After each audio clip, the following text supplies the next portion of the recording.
الحمدللہ رب العالمین والصلاة والسلام علی سید المرسلین وآلہ الطاہرین وأہل بیتہ وصحبہ اجمعین۔ اعوذ باللہ من الشیطان الرجیم، بسم اللہ الرحمن الرحیم۔ یا ایھا الذین آمنوا اطیعوا اللہ واطیعوا الرسول واولی الامر منکم۔ اما بعد، اے ایمان والو، اللہ کی اطاعت کرو، اس کے رسول کی اطاعت کرو اور صاحبان امر کی اطاعت کرو۔ صاحبان امر سے مراد وہ اولو العزم لوگ بھی ہیں جو صاحبان علم و عرفان ہیں، صاحبان عمل و اخلاص ہیں، اور وہ افراد بھی مراد ہیں جو متصرف امور ہیں، زعماء، امراء، بادشاہان وقت۔ اس آیت کی تفسیر میں جو اختلاف پیدا ہوا مفسرین اور علماء کے درمیان، اس کی بنیادی وجہ کہ وہ اس کا سیاق کلام سمجھ نہیں پائے۔ بعض نے کہا کہ اس سے مراد بادشاہ دنیا ہے، اور بعض نے کہا کہ اس سے مراد علماء اور حکماء اور اہل اللہ۔ دراصل اگر اس کا سیاق کلام سمجھا جائے تو اس آیت کے اندر سب سے پہلے اللہ کی اطاعت کا حکم ہے، پھر اس کے بعد رسول اللہ صلی اللہ علیہ وسلم کی اطاعت کا حکم۔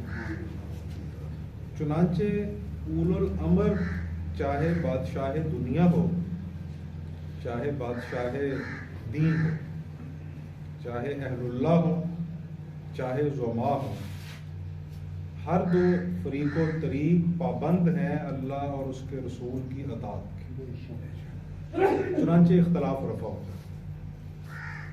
اگر وہ بادشاہ وقت بھی ہوگا تو اس کی اطاعت بھی تب تک ہمارے اوپر واجب ہے جب تک کہ وہ متبع سنت ہے، جب تک کہ وہ مطیع ہے اللہ اور اس کے رسول۔ جب اس نے اپنی گردن سے اللہ اور اس کے رسول کی اطاعت کا کلاوہ، اس کی گرہ اتار دی اور کھول دی، تو اس کے بعد اب اس کی اطاعت ہمارے اوپر واجب نہیں۔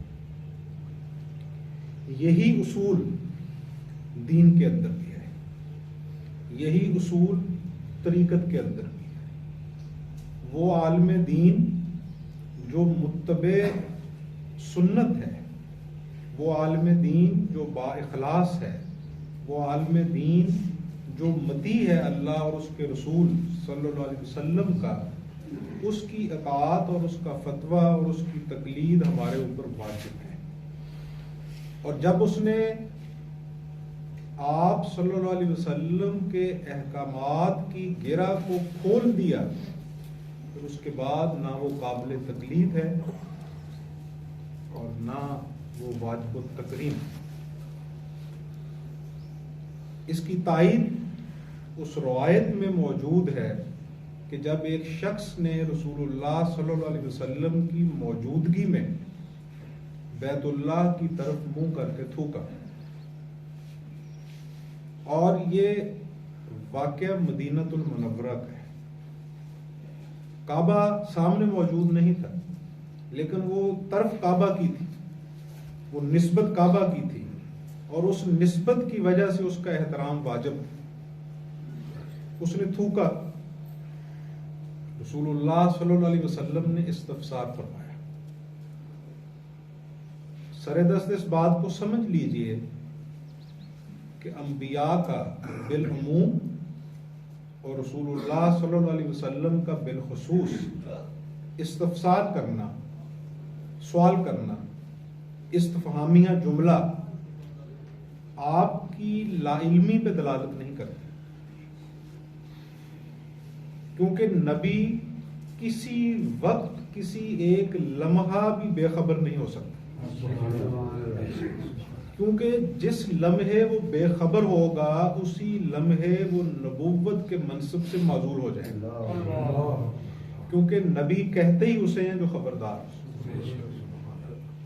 نبی کا سوال صرف امت کی اصلاح اور اس کی شعوری ارتقاء پذیری کے لیے معاون ہونے کی وجہ سے ہوتا ہے، جس طرح کہ اللہ نے جناب موسیٰ علیہ السلام سے فرمایا تھا جب آپ فرعون کے دربار میں تشریف فرما تھے کہ موسیٰ علیہ السلام تمہارے داہنے ہاتھ میں کیا ہے؟ حضرت سیدنا موسیٰ علیہ السلام نے عرض کی کہ میرے ہاتھ میں عصا ہے جس کے ساتھ میں بکریاں چراتا ہوں، تھک جاتا ہوں تو ٹیک بھی لگا لیتا ہوں۔ اب سوال یہ ہے کہ اگر سوال کرنا لا علمی پہ دلالت کرتا ہے تو اللہ نے پوچھا جناب موسیٰ سے کہ تمہارے داہنے ہاتھ میں کیا ہے؟ اللہ کا تو کوئی غیب ہی نہیں ہے، وہ تو متصرف الامور ہے، اس کا کمال تو ہر کمال سے کمال ہے۔ اولیاء کا یہ مقام ہوتا ہے کہ حدیث صحیح ہے کہ نبی اکرم صلی اللہ علیہ وسلم نے ارشاد فرمایا کہ بندہ مومن کی فراست سے ڈرو کیونکہ وہ اللہ کے نور سے دیکھتا۔ اسی تناظر میں رومی فرماتے ہیں کہ لوح محفوظ پیش اولیاء سے، کہ لوح محفوظ اولیاء کے سامنے ہوتی ہے۔ شیخ المشائخ سید عبد القادر جیلانی علیہ رحمہ فرماتے ہیں اہل اللہ کے متعلق کہ اللہ نے ان کے اوپر یہ فضل عظیم فرمایا ہوتا ہے کہ پوری کائنات ان کے سامنے اس طرح ہوتی ہے جس طرح ہاتھ کی ہتھیلی پہ رائی کرتی ہے، کائنات سمٹ جاتی ہے، کیونکہ وہ اہل اللہ ہوتے ہیں، فقیر الی اللہ ہوتے ہیں، اور جو لہر سمندر میں جذب ہو جائے وہ پھر لہر نہیں رہتی، وہ سمندر ہی ہو جاتی، اس میں جذب ہونے کے بعد اس کے اوپر اطلاق پھر سمندر کا ہوتا ہے، لہر کا نہیں۔ اور بندہ مومن جب جذب ہو جاتا ہے اور فنا ہو جاتا ہے اللہ کی رضا میں، اللہ کی صفات میں، تو وہاں پہ پھر جو جلوہ گری ہوتی ہے یا ورود ہوتا ہے وہ سارے کا سارا اللہ کا ہوتا ہے۔ وہ گویا اس مقام پہ ہوتا ہے جس مقام پہ وہ درخت تھا، وہ جھاڑی تھی جس میں سے جناب موسیٰ علیہ السلام کو آواز آئی تھی انی انا اللہ، کہ میں تیرا اللہ مخاطب ہوں۔ بظاہر وہاں جھاڑی تھی لیکن فی الحقیقت وہاں تخاطب جو تھا وہ اللہ کی طرف سے۔ وہ ادب کے پہلو کو اس نے مد نظر نہیں رکھا تو نبی اکرم صلی اللہ علیہ وسلم نے استفسار فرمایا صحابہ سے کہ یہ کون ہے، یہ شخص کون ہے؟ اب اگر آپ نہ پوچھیں کہ یہ کون ہے تو امت کس طرح خبردار ہوگی؟ نبی کا سجدہ سہو بھی سہو کی وجہ سے نہیں ہوتا، وہ بٹکے ہوئوں کو راہ دکھانے کے لیے ہوتا۔ استاذ جب تک خود نہ پڑھے الف انار بے بکری تو طالب علم کس طرح دہرائیں گے؟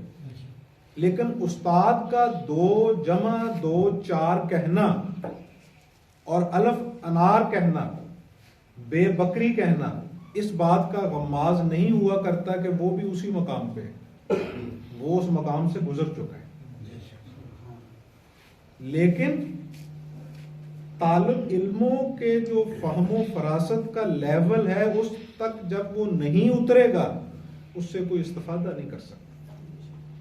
اب ایک غوطہ خور ہے، اس نے سمندر کے اندر غوطہ زنی کی اور اس کی تہ پہ اترنے کے بعد وہاں سے موتی چنے۔ اب ان موتیوں کو جب وہ دوسروں میں بانٹے گا تو اس کے لیے اسے اوپر آنا پڑے گا۔ آپ صلی اللہ علیہ وسلم نے فرمایا نا کہ انما انا قاسم واللہ یعطی، کہ وہ عطا کرنے والا ہے اور میں تقسیم کرنے والا ہوں۔ تو آپ ایک ہاتھ سے لیں گے تو دوسرے ہاتھ سے عطا فرمائیں گے۔ وہ آپ کی کیفیت جو ہے اور آپ کا جو مقام ہے وہ خالق اور مخلوق کے درمیان میں پل کا ہے۔ پل دونوں طرف اتصال رکھتا ہے، دونوں طرف ربط رکھتا ہے، ایک طرف تو وہ مقام ہے آپ کا کہ جس کے متعلق قرآن کہتا ہے کہ اللہ کے یہ شایان شان نہیں کہ وہ بشر کو مخاطب کرے، اور آپ کو تو وہ تخاطب عطا ہے، آپ کو تو وہ قرب عطا ہے کہ جو کعبہ قوسین ہو، جس طرح دو کمانیں آپس میں مل جاتی ہیں، آپ کو تو قرب کا وہ مقام عطا ہے، اور کمانیں جب آپس میں ملتی ہیں تو وہ ایک دائرے کو پیدا کرتی ہیں۔ دو کمانوں کو آپس میں جب ملا دیا جائے ایسے تو وہ ایک دائرے کی شکل اختیار کر لیتی ہے، اور جو دائرہ ہوتا ہے اس میں تفریق نہیں ہوتی۔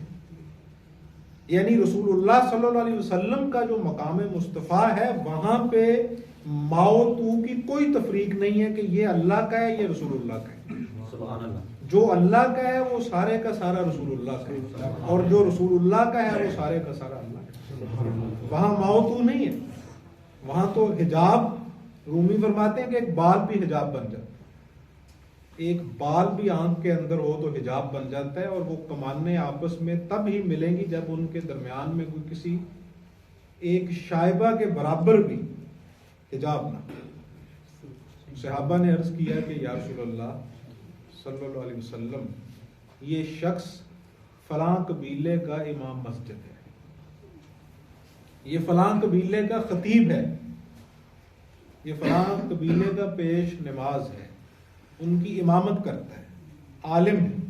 آپ نے فرمایا میں اس کو اس کے عہدے سے معزول کرتا ہوں۔ اب یہ وہ نقطہ ماسکہ ہے جو میری گفتگو کی بنیاد ہے۔ چاہے وہ بادشاہ وقت ہو، چاہے وہ ولایت کے اوپر نام نہاد براجمان شخص ہو، یہ نام نہاد کی اصطلاح میں نے اس لیے استعمال کی ہے کہ جو فی الواقع ہی ولی اللہ ہوگا وہ ہو ہی نہیں سکتا جب تک اسے فنا فی رسول کا مقام ہوتا ہے۔ ولی اللہ ہوتا ہی وہ ہے جسے فنا فی رسول کا مقام حاصل ہو۔ یہ ہمارے ہاں کچھ اصطلاحات چلتی ہوئی پائی جاتی ہیں، فنا فی مرشد، فنا فی رسول، فنا فی اللہ، یہ ایک ہی ہوتی ہے۔ جو ولی کامل ہوتا ہے وہ ہوتا ہی وہ ہے جسے فنا فی رسالت کا مقام حاصل ہو، جو فنا فی رسول ہو، اور جو فنا فی رسول ہو گیا وَمَن یُطِعِ الرَّسُولَ فقد اطاع، جس نے رسول کی اطاعت کی اس نے اللہ کی اطاعت کی۔ رسول کی اطاعت اور اللہ کی اطاعت یہ مختلف نہیں ہے، یہ ایک ہی چیز ہے۔ جو در مصطفیٰ پہ حاضر ہو گیا گویا اس نے اللہ کے دروازے کو کھٹکھٹا، کیونکہ اللہ کا فیض جو ہے وہ در مصطفیٰ سے ہی مل سکتا ہے اور کسی در سے نہیں ملتا۔ تو جس کو فنا فی المرشد کا مقام عطا ہو گیا اس کو فنا فی رسول کا مقام عطا۔ گر جدا بینی ز حق تو خواجہ را، گم کنی ہم وطنو ہم بباچا را، چونکہ ذات پیر را کردی قبول، ہم خدا در ذاتش آمد رسول۔ رومی فرماتے ہیں کہ جب تو نے شیخ کامل، پیر کامل، مرشد کامل کی ذات کو قبول کر لیا تو گویا تو نے اللہ اور اس کے رسول کی ذات کو قبول کر لیا، کیونکہ اسے ان تک حضوری کا مقام حاصل ہے، اسے ان کے اندر فنا کا مقام حاصل ہے۔ اور وہ فرماتے ہیں کہ اگر تو نے ان دونوں کو جدا سمجھا تو جو کچھ بھی تو نے اخذ کیا وہ سارے کا سارا گم کر ضائع کر دیا۔ اول الامر کی اطاعت تب تک واجب ہے جب تک اس شخص کی گردن میں اللہ اور اس کے رسول کی اطاعت کا کلابہ ہے۔ یہ بنیاد ہے بنیادی طور پہ تصوف کی تاریخ اور طریقت کے سلاسل کے سٹیٹس کو سمجھنے کی، کہ صوفی، فقیہ، مولوی، عارف، ولی اللہ، حکمران، یہ سب کے سب جو ہیں ان میں سے کوئی منصب بھی اور کوئی مرتبہ بھی آزاد نہیں ہے، مطلقاً آزاد نہیں ہے کہ وہ جو چاہے کرے، وہ پابند ہے۔ خواجہ نصیر محمود چراغ دہلوی علیہ رحمہ فرماتے ہیں کہ ہم شیخ کے، مرشد کے مقلد ہیں۔ ان کے اس قول کا مفہوم میں عرض کر رہا ہوں۔ وہ فرماتے ہیں کہ ہم شیخ کے، مرشد کے، اولیاء کے مکلف ہیں، موترف ہیں،